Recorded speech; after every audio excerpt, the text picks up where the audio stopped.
Did you see? Oh, see, there's Ken. Oh. There's Ken with the girl. Oh. Did you see Steven in there? Wearing a white shirt. Christine's in a white top and a red bottom.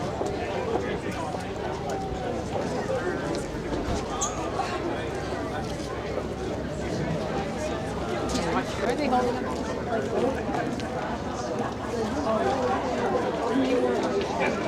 Stop taking them. They're not here yet, so I bet you the limo's not here yet, Bob. So. I'm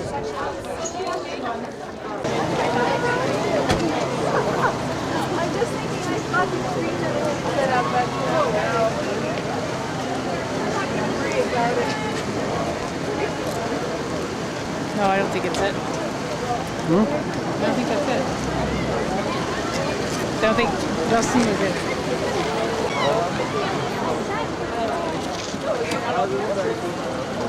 Yeah, that's it. Uh-oh.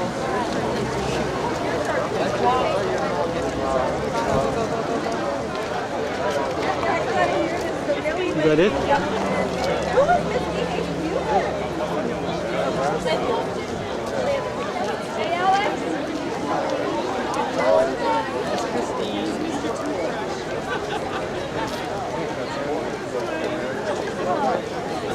Let's go over here.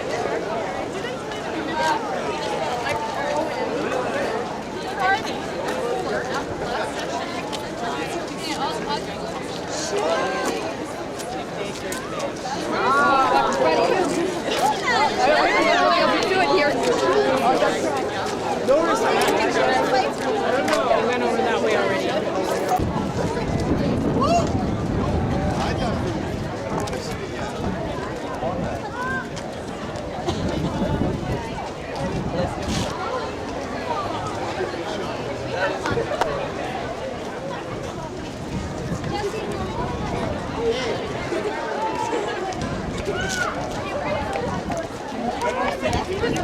It's your tooth! Anyone's got a screen.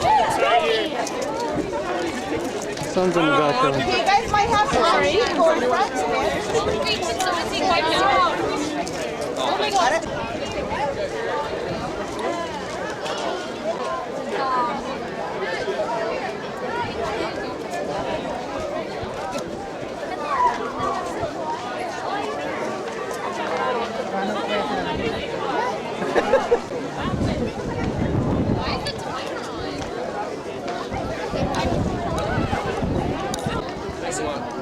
Oh wait, everybody's leaving. You guys just gotta stay there and smile. Now, is that body right there? Put a little. It goes in your lapel. Yeah. Did you want it higher? Go higher. Yeah. So it's not going to annoy you, you know?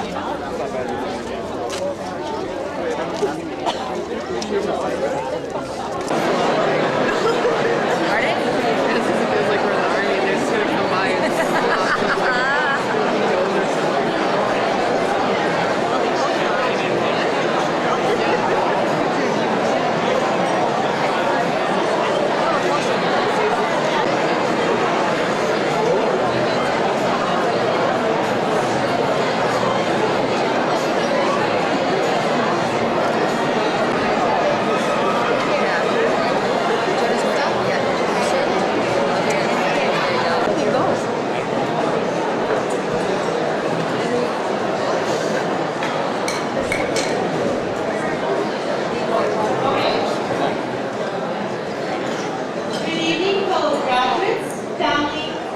and teachers.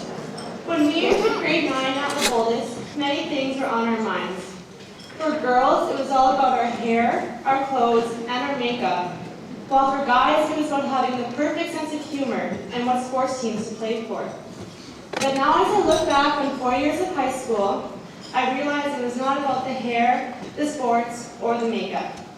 It was about the relationships we made, not only with our best friends, but also with those who taught us so much and cared for our education. There are many things and many people who have encouraged, motivated, and inspired us to do our best throughout high school. However, the group of teachers we had at Leboldus carried us most of the way. While many of us students skipped the odd class, you teachers never did unless you were sick. All the graduates here know what it's like when you're absolutely dreading a boring class, and skipping it is just so tempting. Well, I'm sure your teachers felt the same way about facing a group of 30 students who did not want to learn on a Friday afternoon, or a Monday morning, or a Wednesday afternoon, or in some cases ever. However, you showed up when a lot of us didn't. Your patience with us was limitless, it had to be, and your hopes and dreams for us to succeed were shown in your classroom every day. Your desire to teach us essential things and watch us grow into young adults was inspiring for many of us, and your enthusiasm for teaching will never be forgotten. Thank you for your dedication to our education, for the time you spent preparing and correcting exams and assignments. Thank you for creating beautiful music, for coaching amazing sports teams, and for teaching us how to solve inequalities. Thank you for showing us how to write a proper essay, and thank you for everything else you taught, whether it was the 10 Commandments or the history of Canada. Thank you for creating a great school to be a part of, but most of all, thank you for showing us you care. All of you hold a special place in our hearts, and on behalf of the students here, I can tell you that we will remember and appreciate all you've taught us and done for us in the past 4 years for the rest of our lives, because it was all of you who brought us here today. I would now like to call upon a little Polish guy who not only taught us the laws of physics, but also taught us that some boys are slime, and that most girls use guys only for their money, and I can tell you he's right on.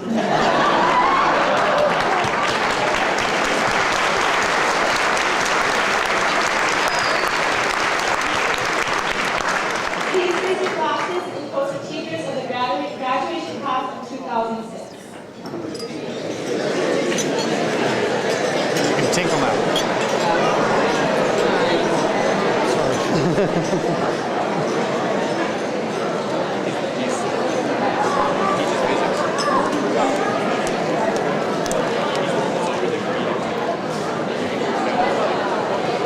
I see millions and millions of stars. And what does that tell you, Mr. Zimmer asked. Mr. Majewski pondered for a minute and then said, well, astronomically, it tells me that there are millions of galaxies and potentially billions of planets in the sky. Theologically, I can see that God is very powerful and that we are small and insignificant. Meteorologically, I tried. I suspect that we will have a beautiful day tomorrow. What does it tell you? Mr. Zimmer was silent for a minute, then spoke. Majewski, you dummy, someone has stolen our tent.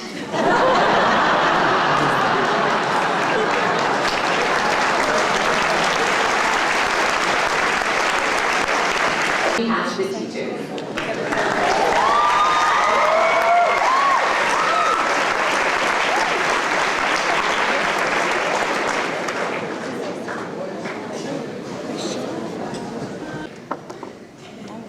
Special guests, graduates, parents, ladies and gentlemen, I am greatly honored to be able to respond to Christine's kind words. Limitless patience, meticulous preparation, infectious enthusiasm, tireless dedication, boundless knowledge, inspiring coaching, amazing care, extremely good looks, really nice clothes.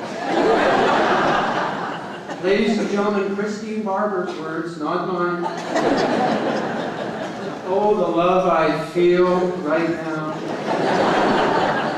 I'm so tempted to break out in song, you know, the one by Elton John, Can You Feel the Love Tonight?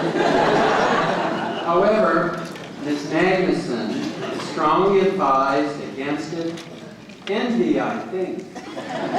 Yes, envy, one of those 7 deadly sins.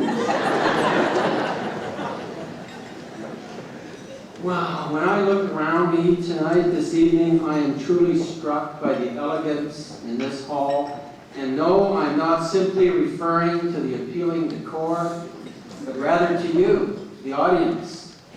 Exotic hairdos, exquisite attire with color-coordinated footwear, skin dyed just the right color.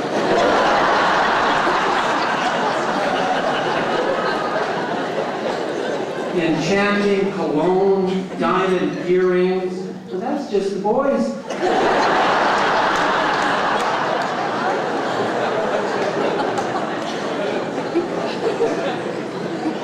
Leboldus High School, as they say in Quebec, you look fantastique. I would at this time like to clear something up right off the bat. I want you to know that I am quite aware of what many of you in the audience right now are questioning.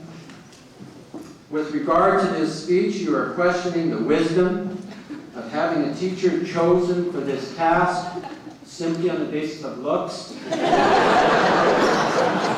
Yes, last year it was Katarna, this year Majewski, next year will be that handsome Mr. Hammond. Now I know that for many of you out there, especially the ladies, I may simply be eye candy.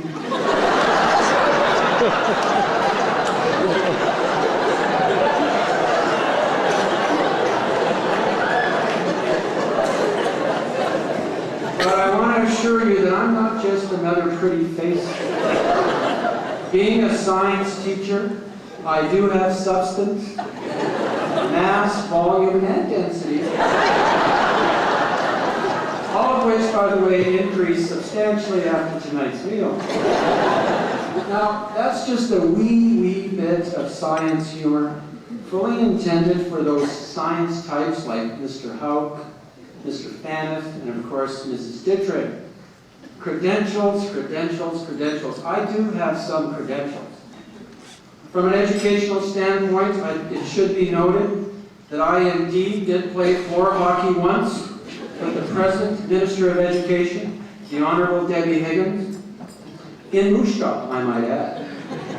Now I know that some of you are thinking that nothing good ever comes from Moose Jaw, but I am convinced that Caitlin Carter would fervently disagree, considering that her senior girls basketball team won the provincial championship this year right in Moose Jaw.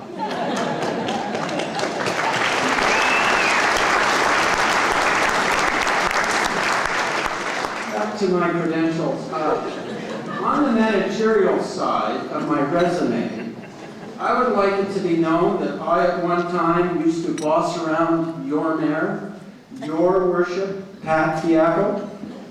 And politics aside, it may interest you to know, yet again in Moose Jaw, I literally used to play hide-and-go-seek with your premier, Lorne Talbert. You know, he was very good at hiding.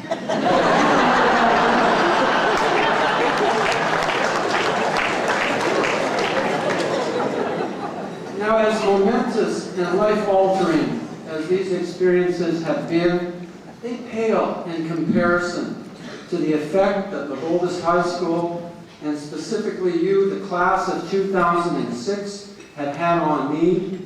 Graduates, you in fact have impacted the entire Leboldus staff in all sorts of ways. Some obvious, some not so obvious. Yes, it is true that in the spring of 2002, your grade A teachers had no end of wonderful things to say about you. Understandably, Mr. Faniff got all excited when your elementary school teacher said that many of you were already interested in human reproduction and heavy metal rock formation. Mr. Bright, our debating guru, was equally delighted once he learned that many students in your grade love to argue just about everything. Your elementary school teachers were your greatest salesmen. And for some reason, no one at Leboldus picked up on the subtle desperation and pleading in their voices. Take them, please. In September of 2002, there was no honeymoon. After 1 week of classes with you as grade 9s, some of the Leboldus staff resorted to what Campbell teachers have been doing for years, heavy drinking.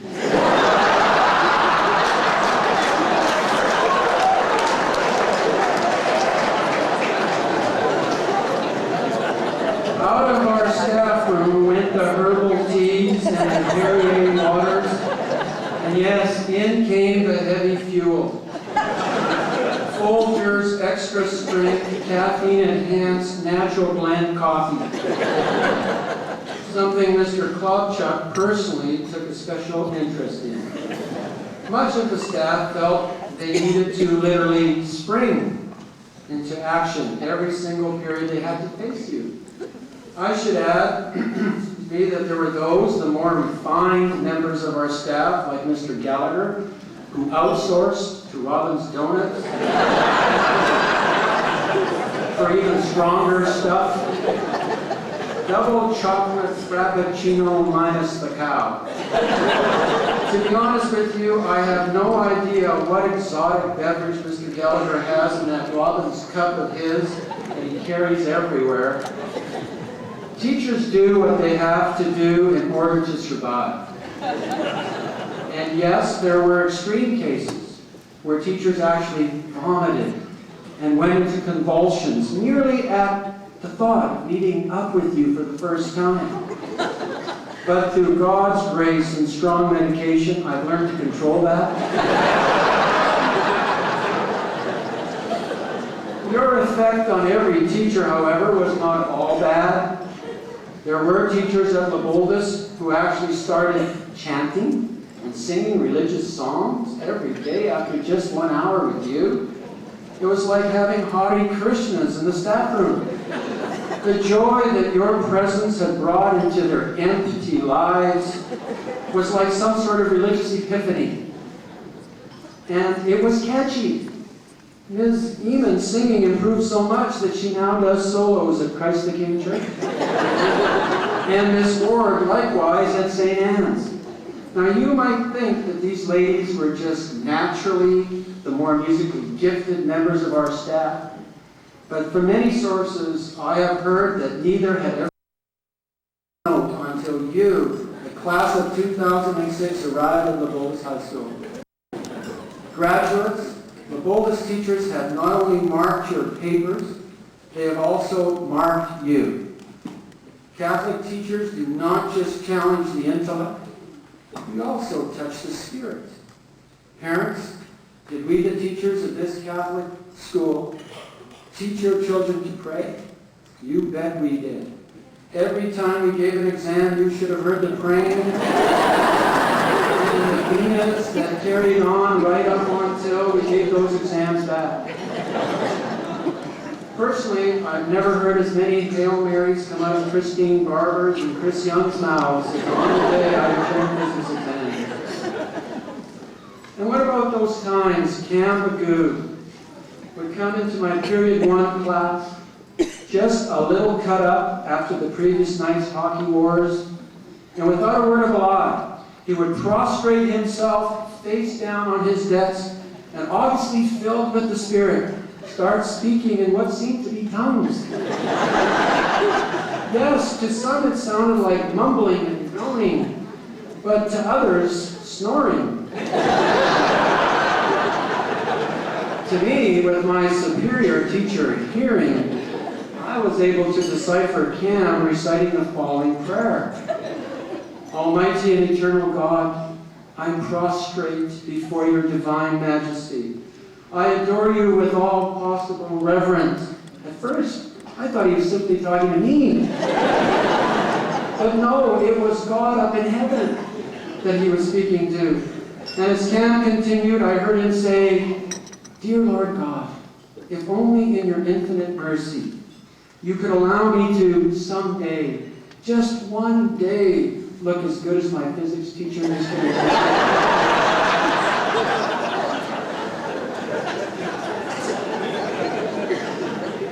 Actually, this petition did not surprise me because it eventually dawned on me that this was exactly the same prayer that his father Tim used to say when I taught him a few short decades ago. Well, Cam, your prayers have finally been answered. That day has come. And considering all the money your dad has spent on you today, I'm not surprised you look as good as you do. Money can move mountains. And if you've got the money, Sonny, they've got the makeover. Apparently there are parents here tonight who still do not recognize their own offspring. even though they're sitting right there directly in front of them. All of us today stand taller. As one of your teachers, I want you to know that just like your parents, I personally have taken great pride in your numerous accomplishments throughout this year, be them spiritual, academic, athletic, or in the arts. However, what really excites me is the prospect of what you will do in the future. I am most confident that your greatest achievements are still to come. And these, I am sure, will fill our government coffers with much-needed tax revenue, deliver our province from the shackles of debt, and secure my pension.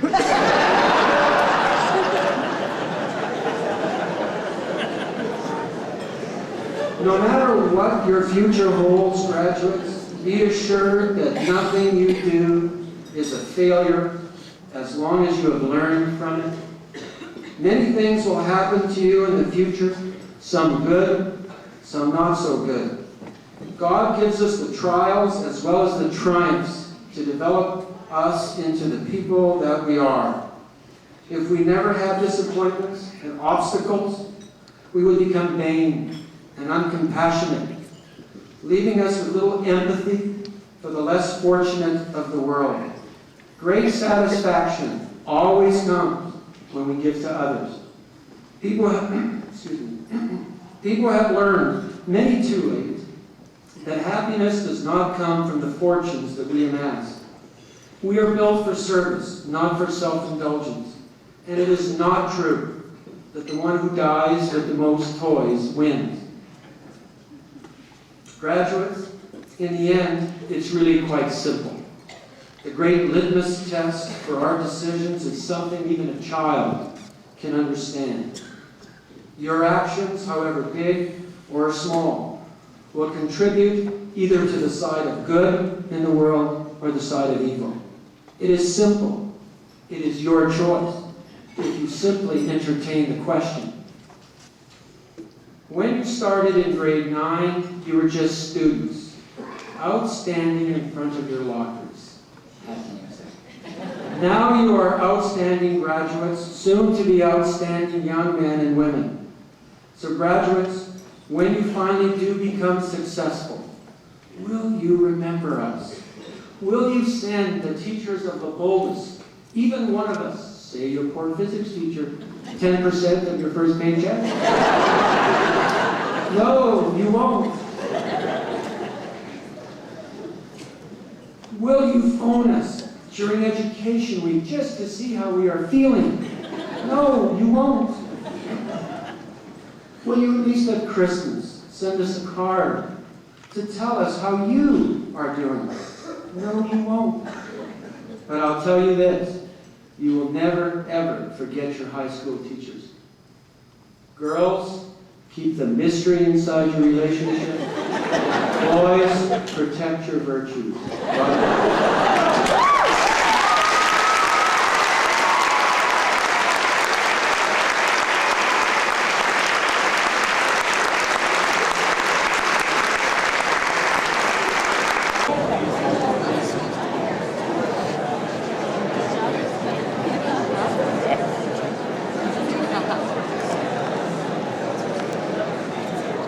To get this out of the way, I will not be as good as Mr. Majewski, so you do not get your hopes up. The Reverend Fathers, honored guests, teachers, fellow graduates, and our parents. We're graduating is more special to them than it is to us. From the beginning of last semester, the hassling of, "You were late again? You better straighten up, you're not going to graduate," still hasn't stopped. And now we have finally come to the end, and we are standing here today. Moms and dads, you cannot deny, you have been waiting for this for some time. I remember one day, it was a beautiful day, me and my dad were strolling home. And I'm like, well, I might as well ask him, "Dad, what am I going to get for my graduation present?" He responded to me with, "A moving van?" This shattered my hopes. Like, new car, new anything? No, you're on my hose. Please leave. But Well, Dad, we are finally moving on, and maybe the graduation present is in the near future, but I wouldn't get my hopes up too soon. There's only 2 people in the world that have we have depended on being there for us every time we've been, in the best of times and in the worst of times. They were there for us when we fell off our bikes or any other childhood boo-boos. Before we managed to build up enough skills to get our driver's license, they were there to be our own special chauffeurs. To the endless extracurricular activities, they were there for us. The fourth commandment states that we shall honor our mother and father. And this does not happen not nearly enough. We cannot even thank them for the simple meal that they provide for us every day. We owe our parents so much more than what we give to them. We owe them our lives, our limbs, and whatever else they would do to keep us safe. Moms and dads, we have put you through things you can never deserve. Staying out late at night with no phone call, only to come home when you're still awake. It was our stag, but still.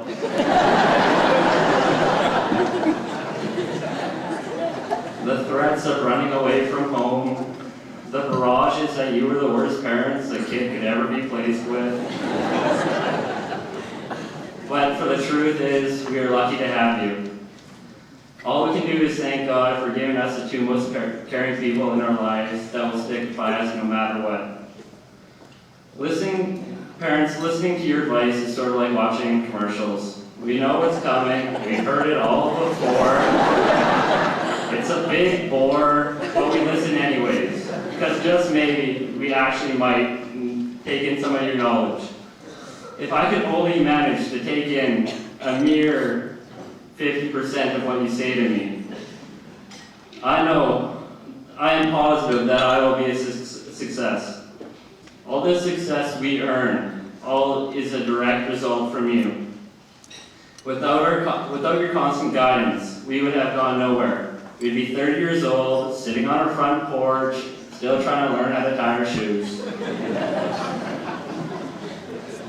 Well, moms and dads, no matter how old you get, how wrinkled your skin gets, we will always be there for you. It is the least we can show how much you really mean to us. Ladies and gentlemen, raise your glasses and join me in a toast to our parents.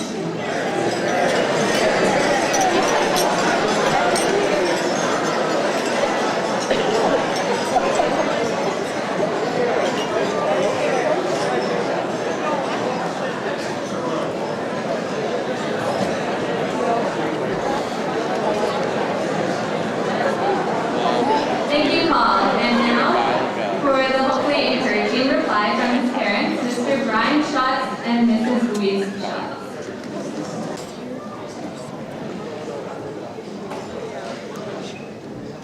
Reverend Fathers, special guests, graduates, parents, teachers, family, and friends.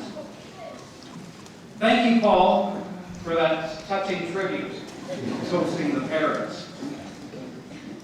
High school graduation is a very proud time, an achievement of enormous magnitude. Yes, you graduates can and should be very proud of achieving that milestone. But look around your room today and see all the proud parents and those people who have been so special and influential in you becoming the person you are today. The pride that is so evident flows from both enjoyment in seeing your achievement and in having experienced those many moments leading up to today's events. Watching you blossom into the fine, outstanding young and women that you have become. We have the highly privileged honor, a task of almost impossible magnitude, to express what every parent and special person thinks and feels, but has difficulty putting into words, and give the reply to the toast of the parents. It seems like only yesterday that we brought these little bundles of joy home from the hospital. We were there when you took your first step, spoke your first word, Mama, well, maybe Papa, rode that two-wheeled bike all by yourself. We were there as you grew up into little boys and girls and went off to that first day of school with your little Barbie and Superman backpacks. How cute you all were. Baptism, first communion, first reconciliation. We have always been there for you, almost like our wedding vows. In good times, like every one of those family holidays, Christmas and Easter. In bad times, like when you were out late and didn't tell us where you were.